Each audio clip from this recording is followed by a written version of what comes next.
everything that you could visualize. The hoes won't come around cause they see that my pocket's thick. I don't trust niggas no more cause all they do is flip. They carry. Yo, what's good YouTube? It's your boy DJ back at it again with another reaction video for you guys today. So if you're new to the channel, don't forget to smash the subscribe button, drop a like, do all that good stuff, you know what I'm saying? But yo, it's 3 a.m. and we finna do this, so let's go.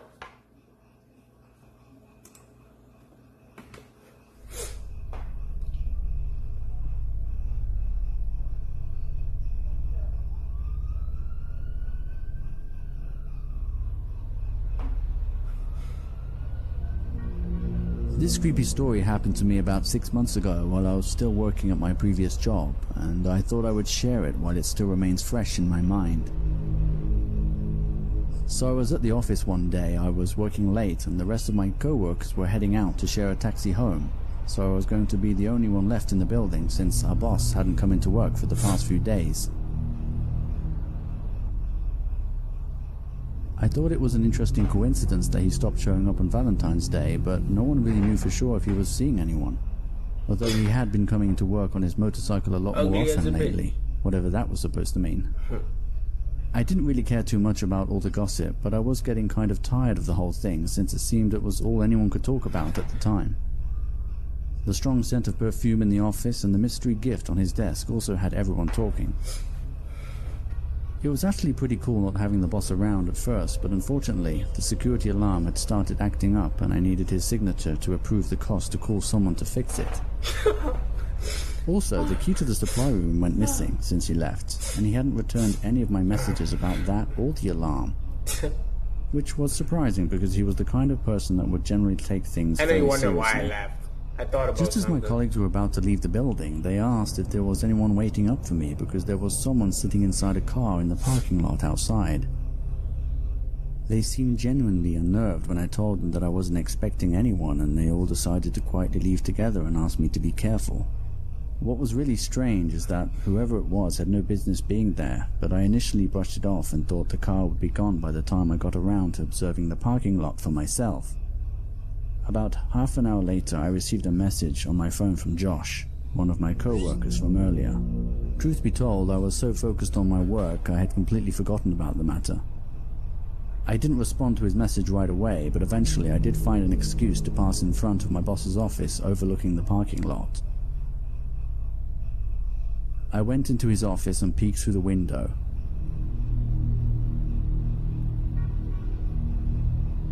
As I slowly pulled down the blinds, I was surprised to see someone still waiting in the parking lot. This was highly unusual, and it kind of creeped me out since the car was parked so close to mine. I couldn't really make out who it was, but as I looked closer I could see it was definitely a man smoking a cigarette. There was nothing familiar about him, and I didn't recognize the car. Since I was the only person at the office, I couldn't shake this uncanny feeling that he really was waiting up for me for some reason, and that it would be impossible to get to my car without him seeing me. I quickly returned to my desk and grabbed my phone so I could take a photo and confirm with Josh that it was the same car from before.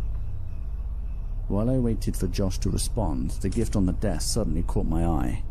I thought that perhaps it was a perfume, which would explain the strong scent inside the office lately, but I was also curious to know if it really was a Valentine's gift and why it was still on his desk.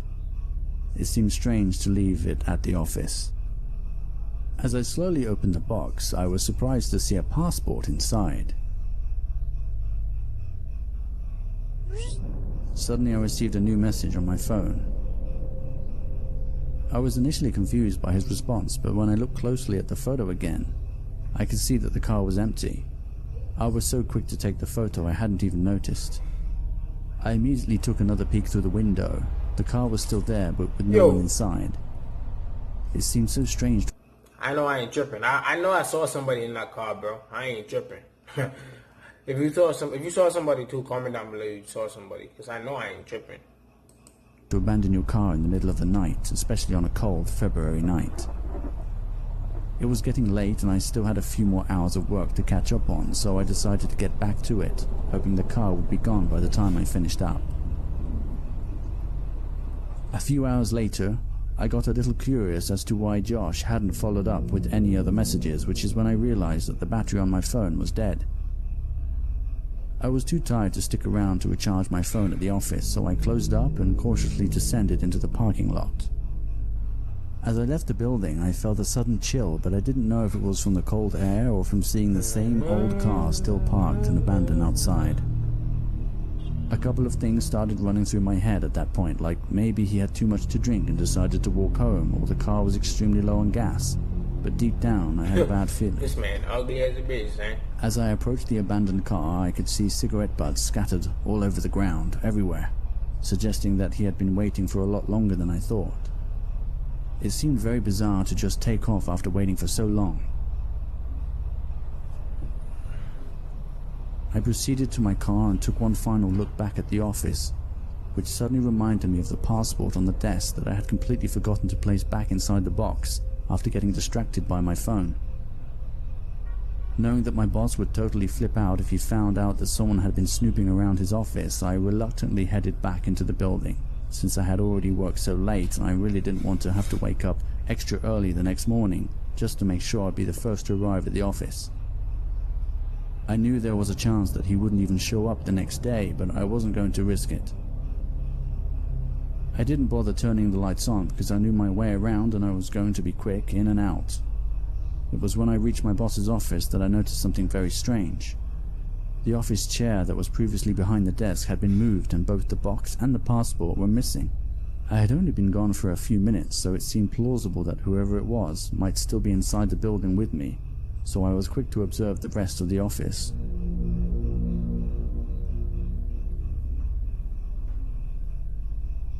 Despite the intense moment of silence, I started to feel somewhat relieved to see the same old familiar office that I had grown accustomed to, and there was no other indication that anyone else was there.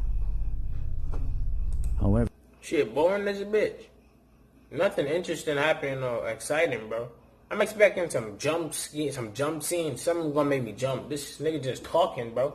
Now, something inside the box. He gonna go there, and then he gonna go there. Then he's gonna eat shit, dude. Damn, this freaking just talking. Make me go to sleep, bro. However, this moment of silence and relief was quickly diminished by a loud thud coming from the supply room. Oh.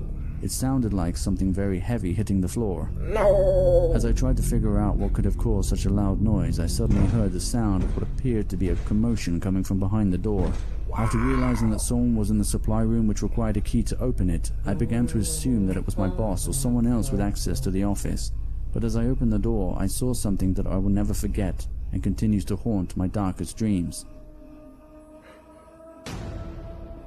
My knee-jerk reaction caused me to dash out of the office and immediately get to my car.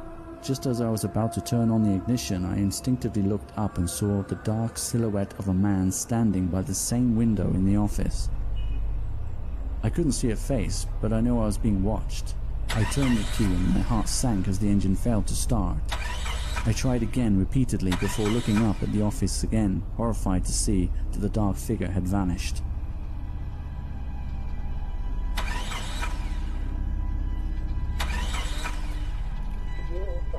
I gave the key one last turn, and to my relief the engine shuddered to a start.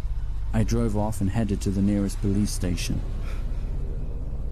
When I arrived there, I told them everything. Thanks to the photo I had taken of the car that was parked outside, along with the partial description of the driver, the police were able to make an arrest, and the driver was identified.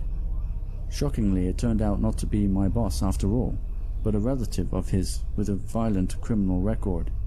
Apparently, my boss wanted to surprise his young girlfriend with a trip to Brazil by inviting her to his office and gifting her with a brand new passport he had arranged.